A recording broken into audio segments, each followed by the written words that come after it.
fall from above. On May 23, 1999, Owen Hart arrived at Kemper Arena in Kansas City, Missouri, ready to perform at WWE's Over the Edge pay-per-view event. He was 34 years old, a veteran of the professional wrestling industry, and one of the most technically skilled performers the sport had ever produced. Hart had spent years building a reputation as a wrestler who could make any match work, a performer who elevated every opponent in every crowd he worked in front of. That night, he was not performing as Owen Hart. He was performing as the Blue Blazer, a Cape superhero parody character that WWE had assigned him.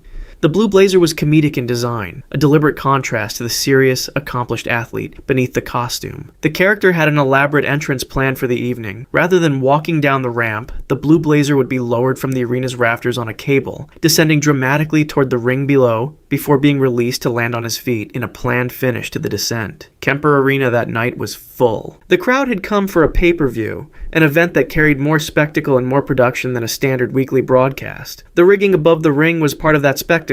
The harness system involved a quick-release mechanism, designed so that when Hart reached a certain point above the ring, the release could be triggered, and he would drop the final short distance, landing as the character was meant to land. It was a stunt. It had been planned. Equipment had been prepared. Hart was harnessed and lifted. He rose toward the rafters 78 feet above the ring surface. At that height, the crowd below was a mass of people, the ring a square of canvas far beneath him. He was stationary, suspended, waiting for the descent to begin. The quick-release mechanism triggered. It was not supposed to trigger at that moment. Hart was still at full height. The release was accidental. There was no controlled descent. There was no cable slowing his fall. He fell 78 feet. He struck the top rope on the way down. The rope, designed to absorb the impact of wrestlers thrown against it during matches, was not designed to stop a person falling from that height. His body made contact with it and continued. He landed in the ring. The arena fell into confusion. What had just happened did not match anything planned. Medical personnel who were stationed at ringside moved immediately. They reached Hart in the ring and began assessing him. The injuries from the fall were severe. Hart was transported from Kemper Arena to Truman Medical Center. Despite the efforts of medical staff at the hospital, Owen Hart could not be saved. He was pronounced dead at the hospital. The cause of death was internal injuries sustained in the fall. The event continued after his death. That decision became one of the most scrutinized in WWE history. In the years that followed, Hart's widow, Martha Hart, pursued legal action against the company. WWE eventually settled the wrongful death lawsuit. No amount of settlement reversed what had happened in Kemper Arena that night. Owen Hart died performing a stunt that failed at the worst possible moment. 78 feet above the ring he had spent his career inside. Slammed in Charlotte, Luther Lindsay was not a man who came to professional wrestling by accident. He was a legitimate amateur wrestling standout before he ever entered a professional ring, a man who had developed his physical abilities through disciplined competition long before the entertainment side of the sport claimed him. By the time he was working the professional circuit, Lindsay carried that background into every match, an athlete in a business that did not always distinguish between athletes and performers. Lindsay was both. On February 21st, 1972, Lindsay was competing in Charlotte, North Carolina.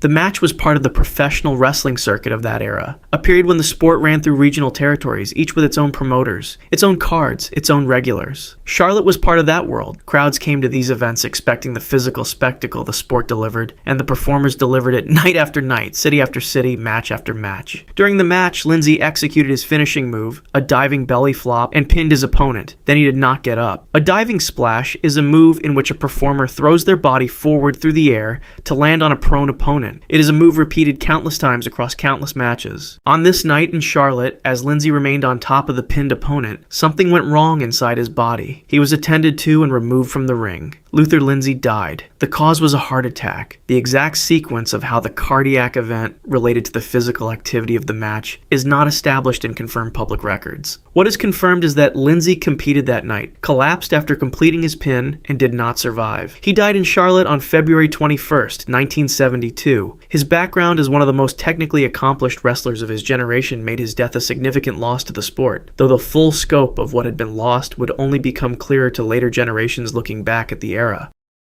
Snap at 19. Plum Mariko was 29 years old in the summer of 1997, and she was one of the working professionals of Japanese women's wrestling, a discipline known in Japan as Joshi Puroresu. The scene had its own promotions, its own stars, its own devoted audience. Mariko was part of Ladies Legend Pro Wrestling, known as LLPW, one of the promotions operating within that world. She had been part of the industry long enough to carry the physical demands that professional wrestling places on every competitor who takes it seriously. On August 15, 1997, Mariko competed in an LLPW event. Her opponent was Michiko Nagashima. The match was part of the standard professional wrestling card of the promotion, an event for an audience that followed the sport closely. During the match, Mariko sustained a blow to the head. The specific move or sequence that caused the contact is not confirmed in publicly available records. What is confirmed is that during the course of the match, she made impact with the mat, or with her opponent in a way that caused significant trauma to her head. The immediate visible aftermath of what happened is not fully detailed in public sources, but the match reached a point where Mariko required medical attention. She was taken to a hospital following the event. Doctors assessed her condition. The diagnosis was a cerebral contusion, a bruising of the brain caused by the trauma she had sustained during the match. The injury was serious enough that Mariko's condition was critical from the point of diagnosis. She fell into a coma. On August 16, 1997, one day after the match in which she was injured, Plum Mariko died. She was 29 years old. She had not regained consciousness. The cause of death was the brain injury sustained during competition the previous day. Mariko's death drew attention within the Japanese professional wrestling community and raised questions about the risks carried by performers in the sport, particularly in an era when medical protocols at events varied widely. She was 29 years old. The injury that ended her life happened during a match she had trained to compete in, inside a ring she had worked in professionally for years. Mat Death, Mexico. Pedro Aguayo Ramirez Jr. grew up inside professional wrestling. His father, Pedro Aguayo Sr., was one of the most celebrated figures in the history of Mexican lucha libre, a name that carried weight across the entire country. The son built his own career carrying that name forward, competing under the name Pedro Aguayo Jr. in the AAA promotion, one of the two major organizations running lucha libre in Mexico. He was 35 years old. He had been in the business long enough to carry a reputation entirely of his own making. On March 20th, 2015, Aguayo competed at an event held at the Auditorio Municipal in Tijuana, Mexico, promoted by The Crash. The match was a tag team contest. Among the competitors was Rey Mysterio, one of the most recognizable names in professional wrestling internationally, a performer who had competed at the highest levels in both Mexico and the United States for decades. The event drew an audience to the Auditorio Municipal, a venue in a city with a deep and long-standing connection to lucha libre. The match was underway. During the course of the contest, Mysterio executed a dropkick. The move connected with Aguayo. As a result of the contact, Aguayo's body became entangled in the ring ropes. He became caught in the ropes in a position that placed his neck and upper body in a compromised alignment. At some point during that entanglement, his body went limp. The match continued for a brief period. Other competitors in the ring continued working. Then it became clear to those in the ring and at ringside that something was wrong. The match was stopped. Medical personnel responded. Aguayo was attended to at ringside. The nature of what had occurred became apparent as the response unfolded. He was transported from the Auditorio Municipal to a hospital in Tijuana. The injury was to his cervical spine. The spinal cord had been damaged. The precise moment during the sequence of events when the spinal injury occurred and which specific contact caused it was the subject of investigation that followed. What the investigation did not do was assign fault to any individual competitor. Rey Mysterio was cleared of wrongdoing by the investigating authority. Pedro Aguayo Jr. was pronounced dead. He was 35 years old. The cause of death was the cervical spinal cord injury he sustained during the match in Tijuana on March 20th, 2015. His death sent a wave through both the Mexican and international professional wrestling communities. His father had been one of the sport's giants. The son had built a career in that shadow and then beyond it. He was gone at 35. Choked by ropes. Jose Luis Alvarado Cruz Jr. was 22 years old, and in Mexican lucha libre he was considered a prospect. Competing under the name Oro, he worked within CMLL, the Consejo Mundial de Lucha Libre, the oldest major professional wrestling promotion in the world, an institution with roots going back decades and a place at the center of Mexican wrestling culture. CMLL operated out of Arena Mexico in Mexico City, one of the most storied venues in the history of the sport. Oro was part of that world, a young performer with the physical ability and the trained techniques of the lucha libre tradition.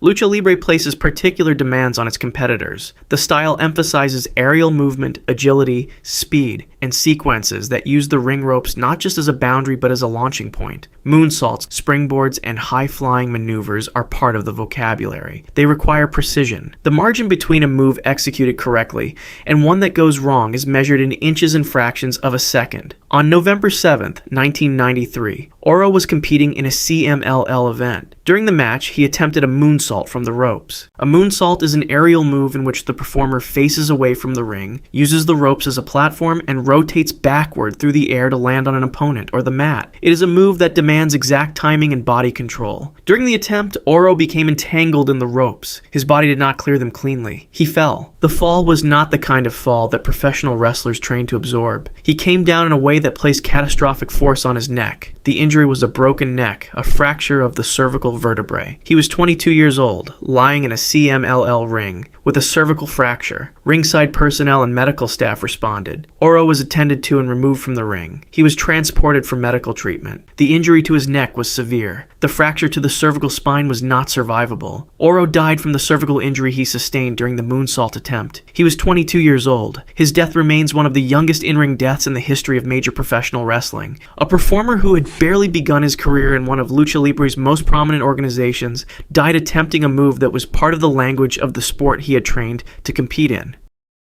Fatal Fall, Great Yarmouth. Malcolm Kirk was a professional wrestler working in the British wrestling scene of the 1980s, a scene with its own distinct culture, its own promotions, and its own television presence. Joint Promotions was the dominant organization in British professional wrestling at the time, and its product was broadcast on ITV's World of Sport, bringing the sport into living rooms across the United Kingdom every Saturday afternoon. The audience for British wrestling television was substantial. The performers were known to millions of viewers. Big Daddy, whose real name was Shirley Crabtree, was the most popular figure in British professional wrestling during that era. He was a large man built around an enormous midsection, and his character was that of a crowd-pleasing hero beloved by audiences of all ages. His finishing move was a belly splash, a move in which his full body weight came down on a prone opponent. It was a crowd favorite. It was the move audiences waited to see. On August 23rd, 1987, Malcolm Kirk competed in a tag team match at the Hippodrome in Great Yarmouth, Norfolk. Kirk teamed with King Kendo against Big Daddy and his partner.